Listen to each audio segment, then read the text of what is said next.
Hello everyone, how are you all? Hope so you all are good.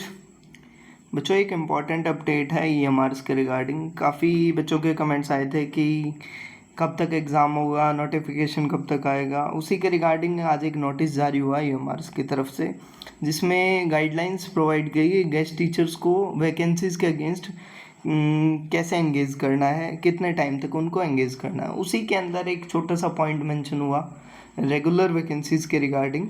तो उसी को discuss करने के लिए आज के लिए वीडियो है, जिसमें एक इम्पॉर्टेंट अपडेट हम ये बोल सकते हैं कि जो टीचिंग के नॉन टीचिंग की वैकेंसीज़ के रिगार्डिंग आई है। तो करें स्टार्ट। देखो भाई, अभी अगर मैं बात करूँ, ये हमारा लेटर था, आज का ही ये लेटर है। अब देखिए, हम इसको डिस्कस कर लेते हैं क्या दिया हुआ है। ठीक है जी, ओके। नोडल ऑफिसर ने ये भेजा है हमें, और उसके अंदर बताया हुआ नोडल ऑफिसर ने ऑल स्टेट हमारे सोसाइटीज़ को ये भेजा गया। 20 डेट को ये रिलीज़ हुआ। Guidelines of engaging guest teacher against the vacancies subject था, जिसके अंदर ये देखिए फर्स्ट ही लाइन के अंदर उन्होंने बताया next is in process of notifying second phase of recruitment. ये इंपॉर्टेंट चीज़ है कि जो हमारी सेकंड फेज़ की रिक्रूटमेंट है, देखो फर्स्ट फेज़ के अंदर कितनी वैकेंसीज आई थी, अप्रोक्सीमेट अगर हम बात करें 10,000 वैकेंसीज आई थी। और टोटल जो वैकेंसीज आनी है वो 34 से वेरी करके 37,000 तक ये चीज़ें वेरी करेंगी, एक नंबर ऑफ वैकेंसीज। ठीक है, 10,000 पूरी हो चुकी हैं, कंप्लीट वेटिंग लिस्ट भी आ चुकी है, सेकंड वेटिंग लिस्ट भी जारी हो चुकी है। जो एक उनका टाइम पीरियड था ज्वाइनिंग का, वो भी कंप्लीट हो चुका है। अब जो शुरू होने वाला वो क्या है, सेकंड फेज ऑफ रिक्रूटमेंट। ये इसी का हमें वेट है। अगर हम प्रिडिक्शन यहाँ पे करें तो अप्रोक्सीमेट अगस्त के अंदर आपको नोटिफिकेशन देखने को मिल सकता है। अगस्त तक नोटिफिकेशन, मैंने ये क्यों बोला अगस्त तक नोटिफिकेशन, क्योंकि अगर आप देखेंगे 2023 का जो नोटिफिकेशन आया था वो भी जुलाई और अगस्त के अंदर ही आया था। तो मोस्ट प्रोबेबली चांसेस हैं कि जो सेकंड फेज ऑफ रिक्रूटमेंट है वो भी जुलाई अगस्त के अंदर आपको देखने को मिल सकता है। अपॉइंटिंग रेगुलर टीचर्स में नीड एडिशनल टाइम। देखो अब पहले क्या होगा, अब नोटिफिकेशन आएगा, उसके बाद एग्जाम होगा, तो वो एक प्रोसेस लंबा है। However, by considering the reopening of EMRS after summer vacation, it is approved by competent authority to engage guest teacher against the vacant post to ensure the academic activities are not affected in all EMRS। यानी बाकी ईएमआरसीज के अंदर जहाँ जहाँ vacancies हैं उसके against क्या कीजिए, एंगेज कीजिए गेस्ट टीचर्स को in order to improve the quality of teaching learning process. It is very essential to engage guest teacher up to 31 March. देखो कब तक, 31 मार्च 2026 तक ही बोला है। और दूसरा ऑप्शन क्या दिया है, till the appointment of regular teachers which ever is earlier. तो अगर मैं बात करूँ नए सेशन के अंदर हम ये मान के चल सकते हैं कि नए टीचर्स रिक्रूट हो जाएंगे। अब उस प्रोसेस के अंदर नॉर्मल सी बात है 6 से 7 महीने लग जाते हैं, और 6 से 7 महीने लगने का मतलब वही है कि आपका अगस्त तक नोटिफिकेशन आएगा, तो मोस्ट प्रोबेबली चांसेस हैं कि मार्च तक वो चीज़ें कंप्लीट हो जाएं और आपको एक अपॉइंटमेंट लेटर मिल जाए। पिछली बार भी ये हुआ था, जुलाई के अंदर आपको नोटिफिकेशन देखने को मिला था, उसके बाद दिसंबर के अंदर एग्ज़ाम हुआ और जनवरी के अंदर उन्होंने रिजल्ट दे दिया था, फरवरी में डीवी हुए।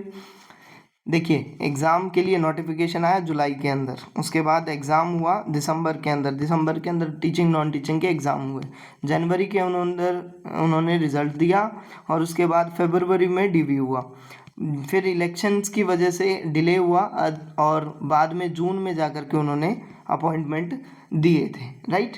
तो सेम चीज़ मुझे ऐसा लग रहा है कि पीछे की तरह ही रिपीट होंगी, बट इस बार जो चेंजेस होंगे वो मार्च के अंदर ही वो अपॉइंटमेंट देने की कोशिश करेंगे। ठीक है, अब अगर आपको गेस्ट टीचर में इंटरेस्टेड है तो हम इसको पूरा एक बार आपको बता देते हैं इस सर्कुलर में बाकी चीज़ें क्या थी।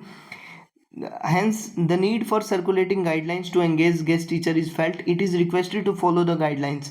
देखो ये गाइडलाइंस हैं। पहली क्या है, फुल टाइम गेस्ट टीचर्स में भी एंगेज इंस्टेड ऑफ, पहली चीज़ यही है कि सेलेक्टेड पीरियड के बजाय फुल टाइम गेस्ट टीचर्स को एंगेज किया जाए। सेकंड क्या है, जो गेस्ट टीचर्स होंगे उनको एक्टिविटीज़ परफॉर्म करनी होंगी, जैसे रेमेडियल एक्टिविटीज़ हैं, असेसमेंट एक्टिविटीज़ है, सुपरवाइज स्टडी आवर्स हैं, वो सारे के सारे आपको परफॉर्म करने पड़ेंगे। मतलब जो एडिशनल टाइम है, जो रेगुलर जो वैकेंसीज़ के अंदर जो टाइम टेबल फॉलो होता है, जो टीचर्स रेगुलर हैं वो जो टाइम पीरियड फॉलो करते हैं, वो सेम चीज़ें उनको भी फॉलो करनी पड़ेंगी।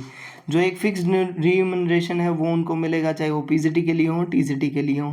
ठीक है, नेक्स्ट की जो गाइडलाइंस हैं उसके अकॉर्डिंग कैंडिडेट्स को सेलेक्ट किया जाना चाहिए। अगर डिज़ायर्ड क्वालिफिकेशन नहीं है तो बाकी एक्सेप्शनल सिचुएशंस में दूसरों को भी कंसिडर किया जा सकता है। वर्कलोड को डिसाइड किया जाएगा, कितना वर्कलोड रिक्वायर्ड है उस गेस्ट टीचर के लिए, ये कुछ गाइडलाइंस इशू हुई हैं। अब बात आई कितना पैसा मिलेगा, यहाँ आके बात आती है। ठीक है, हर कोई एक नॉबल प्रोफेशन में ज़रूर है, but money need is the basic need. तो यहाँ पीजीटी के अंदर देखो, पहले जो अगर एक अमाउंट थी वो 45,000 थी प्रीवियस ईयर, बट अभी इन्होंने कितना रिड्यूस कर दिया है किसके अंदर, 35,000 के अंदर।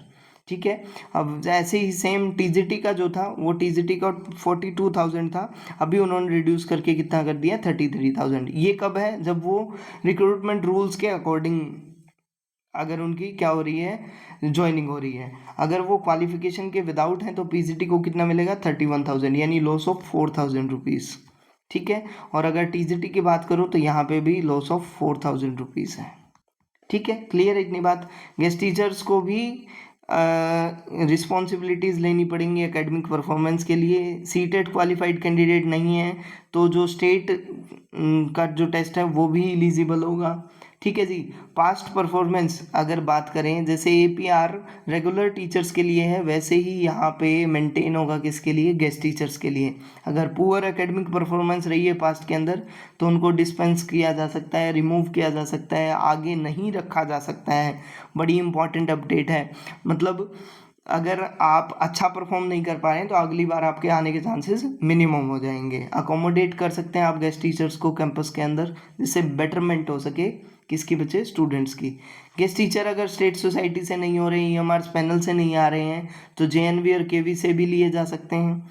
ठीक है, स्टेट सोसाइटी अगर नहीं प्रोवाइड कर पा रही है तो प्रिंसिपल अपने लेवल के ऊपर भी उनको अरेंज कर सकता है। उसके बाद देखो यहाँ, the guest staff should be engaged only if they not commit to sick. देखो रेगुलर उनको नहीं रखा जाएगा, उनको प्योरली एडहॉक बेसिस के ऊपर रखा जा रहा है। ठीक है, उनका कोई क्लेम नहीं होगा। ये सारी चीज़ें कब तक हो जानी चाहिए, 5 जुलाई से पहले तक हो जानी चाहिए। ठीक है जी, अब देखो फिर, अब ये अगर मैं यहाँ बात करूँ, यहाँ से इम्पोर्टेंट अपडेट क्या निकल के आई, जो सेकंड फेज़ के ऊपर है काम चलना शुरू हो गया है जी। ठीक है, सेकंड फेज़ आने वाला है। अब प्रिडिक्शन क्या है, प्रिडिक्शन कहती है कब तक, अगस्त 2025 तक आपका जो नोटिफिकेशन है वो देखने को आपको मिल जाएगा। कब तक, अगस्त 2025 तक।